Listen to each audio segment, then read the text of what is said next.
আল্লাহ যখন কাউকে ভালোবাসে তখন তার শরীরে 4টি নিশানা পাওয়া যায়, অর্থাৎ 4টি আলামত যদি আপনার শরীরে থাকে মনে করবেন আল্লাহ আপনাকে ভালোবাসে। 4টি নিশানা। 1 নাম্বার হচ্ছে যাদেরকে আল্লাহ তাআলা দ্বীনের সঠিক জ্ঞান দান করেন তাদেরকে আল্লাহ তাআলা মহব্বত করেন। নাম্বার 2, দ্বিতীয় নাম্বার হচ্ছে যারা বেশি বিপদে পড়ে আল্লাহ তাআলা তাদেরকে মহব্বত করেন।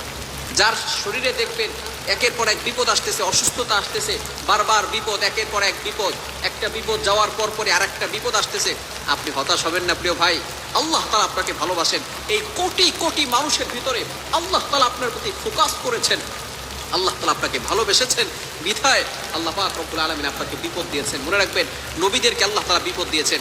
ইব্রাহিম আলাইহিস সালাম খলিলুল্লাহ এবং মিল্লাত আবিকুম ইব্রাহিম, যিনি সকল মুসলিম উম্মাহের, সকল মুসলমানদের পিতা এবং সকল মুসলমানদের লিডার, নেতা। সুতরাং ইব্রাহিম আলাইহিস সালামকে আল্লাহ তাআলা সবচেয়ে বেশি